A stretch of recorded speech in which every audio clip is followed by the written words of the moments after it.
سورہ بقرہ کی آیت نمبر 264 ہے۔ اللہ تعالیٰ فرماتے ہیں کہ اے ایمان والو، اپنے صدقات کو احسان جتلا کر اور تکلیف پہنچا کر اس شخص کی طرح ضائع مت کرو جو اپنا مال لوگوں کو دکھانے کے لیے خرچ کرتا ہے اور اللہ اور یوم آخرت پر ایمان نہیں رکھتا ہے۔ اس کی مثال ایسی ہے کہ جیسے کہ ایک چکنی چٹان پر مٹی جمی ہو، پھر اس پر زور کی بارش پڑے اور اس مٹی کو بہا کر چٹان کو دوبارہ چکنی بنا کر چھوڑ دے۔ ایسے لوگوں نے جو کمائی کی ہوتی ہے وہ ذرا بھی ان کے ہاتھ نہیں لگتی ہے، اور اللہ ایسے کافروں کو ہدایت تک نہیں پہنچاتے۔ سورہ بقرہ کے رکوع نمبر 36 میں اللہ تعالیٰ مسلسل صدقے کے موضوع کو بیان فرما رہے ہیں۔ لہٰذا پہلے اللہ تعالیٰ ایک بہت خوبصورت فصل کی مثال دے کے ہمیں صدقے کی ترغیب دیتے ہیں، پھر اس کے بعد اللہ تعالیٰ قبولیت کا معیار بتاتے ہیں کہ کون سا صدقہ اللہ کے ہاں بہت قبول ہوتا ہے، جس میں احسان نہیں ہوتا، جس میں اذیت نہیں ہوتی۔ اب اس آیت مبارکہ میں اللہ تعالیٰ بتا رہے ہیں کہ کون سے صدقات ایسے ہوتے ہیں جو کہ ضائع ہو جاتے ہیں، اور ضائع ہونے کی وجہ کیا ہوتی ہے، اس کے پیچھے آخر ایسی کیا سوچ ہوتی ہے، ایسا کیا عمل ہوتا ہے کہ انسان کا صدقہ، اس کا خرچ کیا ہوا ضائع ہو جاتا ہے۔ لہٰذا آیت مبارکہ میں اس کا جواب یہ دیا جا رہا ہے کہ وہ لوگ جو کہ دکھاوے کے لیے صدقہ کرتے ہیں، ان کا صدقہ ضائع ہو جاتا ہے۔ آیت مبارکہ میں کہا جا رہا ہے کہ ایسا شخص جو ہوتا ہے وَلَا يُؤْمِنُ بِاللَّهِ، کہ نہ وہ اللہ پہ ایمان لاتا ہے اور نہ ہی وہ آخرت کے اوپر ایمان رکھتا ہے۔ یہاں پہ بڑی غور طلب بات یہ ہے کہ ایک طرف اللہ کے اوپر ایمان اور آخرت کے اوپر ایمان کی بات کی گئی ہے، اور ان دونوں کا تعلق غیب کے ساتھ ہے۔ نہ ہم نے اللہ تعالیٰ کی ذات کو دیکھا ہے، نہ ہم نے آخرت کو دیکھا ہے، یہ تو غیب ہو گیا۔ دوسری طرف یہ کہا جا رہا ہے کہ لوگوں کو دکھانے کے لیے صدقہ کیا جاتا ہے، تو لوگ تو سامنے ہوتے ہیں، وہ تو حاضر ہوتے ہیں، تو گویا کہ ایک طرف غیب ہے اور ایک طرف حاضر ہے۔ خرچ کرنے والا غیب کی وجہ سے دے رہا ہے یا حاضر کی وجہ سے دے رہا ہے؟ تو ہم یہ دیکھتے ہیں کہ اکثریت جو لوگوں کی ہوتی ہے وہ غیب کو نہیں دیکھ رہے ہوتے، بلکہ وہ حاضر کو دیکھ رہے ہوتے کہ کون ہے جو میری اس نیکی کو دیکھنے والا ہے، سراہنے والا ہے، تعریف کرنے والا ہے، اس کی وجہ سے نیکی کی جا رہی ہوتی ہے۔ تو بڑی غور طلب بات یہ ہے کہ مسلمان تو یہ کہے گا کہ میں تو اللہ کو بھی مانتا ہوں، میں تو آخرت کو بھی مانتا ہوں، مگر اس غیب کے اوپر ایمان رکھنے کے باوجود عمل وہ کس کے لیے کر رہا ہے؟ وہ جو غیب ہے اس کے لیے نہیں، بلکہ وہ جو حاضر ہے اس کے لیے کر رہا ہے۔ تو گویا کہ بڑی گہرائی کے ساتھ یہاں پہ ہمارے اعمال کی کمزوری بتائی گئی ہے کہ جب کوئی عمل جو ہے وہ غیب سے کٹ جاتا ہے اور وہ حاضر کے لیے ہو جاتا ہے، تو گویا کہ وہ اپنی اصل حقیقت کو کھو دیتا ہے۔ لہٰذا دکھاوے کا تعلق جو ہے وہ ایمان اور عقیدے کی کمزوری کی وجہ سے ہے۔ بڑی اہم بات یہ ہے کہ ایمان اور عقیدہ کمزور ہو تو پھر عمل بھی کمزور ہوتا ہے، بلکہ یوں کہیں کہ عمل بھی مردود ہو جاتا ہے۔ جب تک ایمان اور عقیدہ مضبوط نہیں ہوگا، اس وقت تک عمل بھی قبول نہیں ہوتا ہے۔ پھر اللہ تعالیٰ اس ساری بات کو ایک مثال کے ذریعے بیان فرما رہے ہیں۔ لہٰذا اس مثال میں صفان کا ذکر کیا جاتا ہے۔ صفان صفی سے ہے، اور صفی کا مطلب ہوتا ہے کسی چیز کا بہت پیور ہونا، خالص ہونا۔ اسی سے لفظ استفینہ بھی ہوا جو کہ نبیوں کے لیے استعمال ہوتا ہے، لیکن یہاں پہ یہ خالص چٹان کے لیے استعمال ہو رہا ہے۔ اور گنجے پن کو بھی صفان کہا جاتا ہے کیونکہ وہ بھی بالکل فلیٹ ہوتا ہے۔ تو گویا کہ ایک ایسا پتھر ہو جو کہ چکنا پتھر ہو، بالکل فلیٹ پتھر ہو۔ پھر فرمایا کہ علیہ تراب، اور اس کے اوپر مٹی ہو۔ تو جو چٹان بالکل فلیٹ ہوتی ہے، چکنی ہوتی ہے، اس کے اوپر مٹی کیسے ہو سکتی ہے؟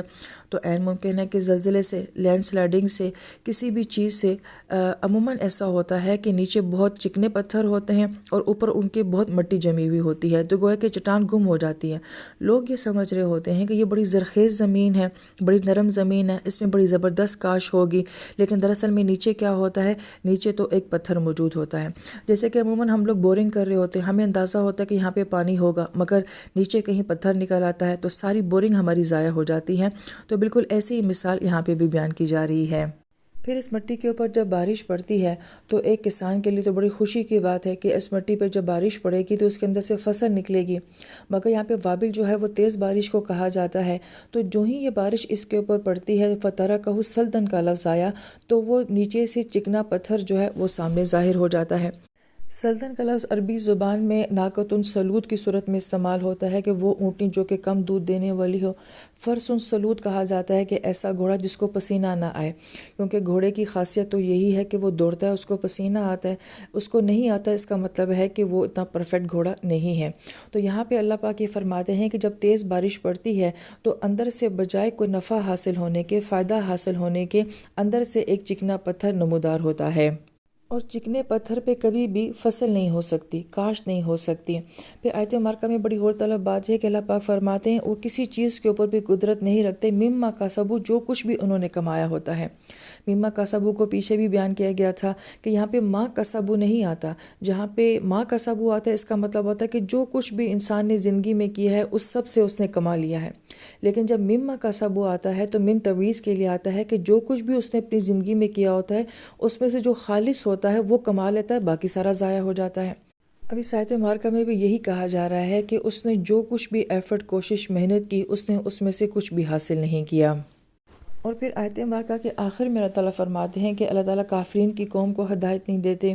تو آیت مبارکہ کا آغاز تو ایمان والوں کے ساتھ ہو رہا تھا اور اس کا اینڈ جو ہے وہ کافرین کے اوپر ہو رہا ہے۔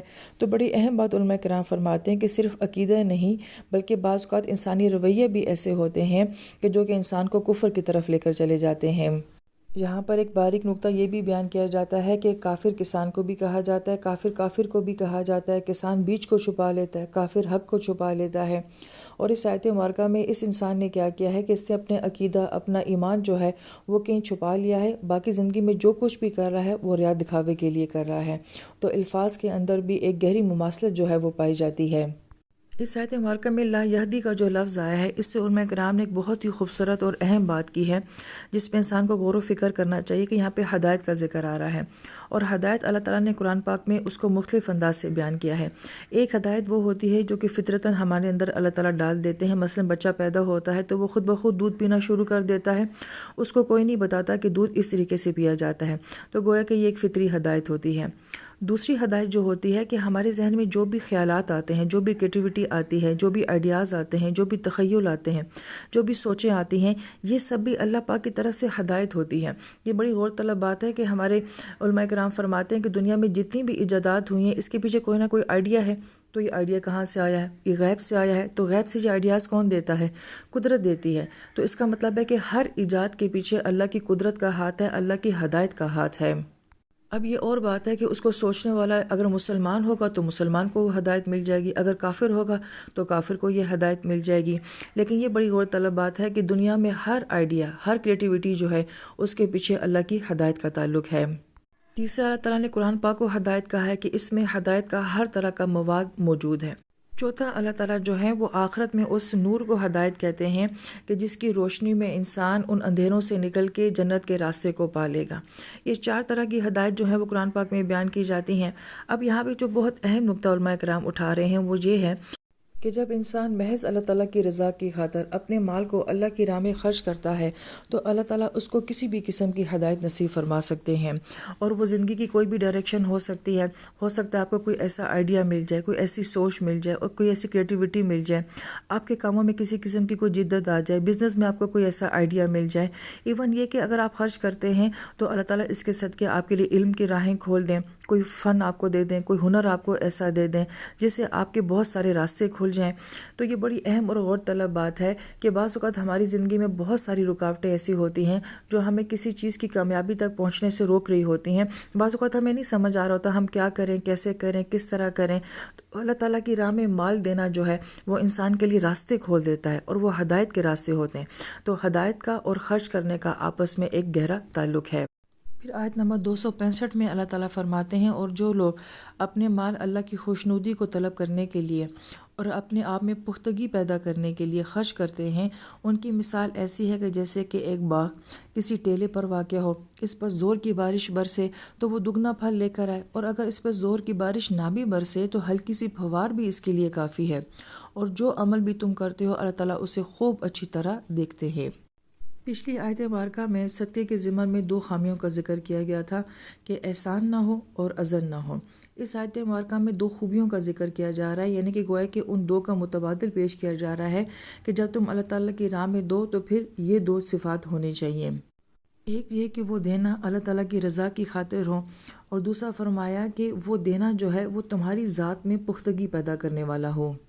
لہٰذا اللہ تعالیٰ کی رضا کو جو ہے وہ ابتغاء کے ساتھ بیان کیا گیا ہے، باب افتعال سے آیا ہے، کسی چیز کا چاہنا، طلب کرنا، کسی چیز کے لیے شوق رکھنا۔ پھر اس کو مبالغے کے سیغے کے ساتھ بیان کیا گیا ہے کہ ایک انسان ایسا ہے کہ جس کو اپنی زندگی میں انتہا درجے کا اس بات کا شوق ہے کہ وہ کسی طریقے سے اللہ تعالیٰ کی رضا کو حاصل کر لے۔ مد متصل بھی یہاں پہ آ رہی ہے، تو گویا کہ ہم میں سے کتنے لوگ ایسے ہیں کہ جن کی زندگی کا ٹارگٹ یہ ہے کہ بس میں نے کسی طریقے سے اللہ کو راضی کرنا ہے۔ کتنے لوگ ایسے ہیں جو اس فکر میں ہوتے ہیں میں نے کیسے کمانا ہے، کیسے پڑھنا ہے، کیسے ڈگری حاصل کرنی ہے، کیسے شادی کرنی ہے، بچوں کو کیسے سیٹ کرنا ہے، ہماری سوچوں کے مرکز کیا بنی ہوئی ہیں باتیں۔ لیکن ایک طرف یہ تصور دیا جا رہا ہے کہ ایک ایسا انسان ہے کہ جو شدت کے ساتھ بس یہ تمنا اور یہ چاہت لیے پھر رہا ہے کہ میں کس طریقے سے اپنے رب کو راضی کر سکتا ہوں۔ پھر مرضات کا لفظ جو ہے، ایک تو اس کو مصدر میمی میں بیان کیا ہے، اور مصدر کے اندر بہت وسعت ہوتی ہے کہ کس کس انداز سے، کس کس عمل سے، اور میں ایسا کیا کروں کہ جس سے میں اپنے اللہ کو راضی کر سکوں۔ تو ابتغاء مرضات اللہ میں ایک شدت نظر آتی ہے، ایک شوق، ایک لگن، ایک جذبہ، ایک عشق نظر آتا ہے کہ وہ انسان اللہ تعالیٰ کو کسی بھی قیمت پہ راضی کرنا چاہتا ہے۔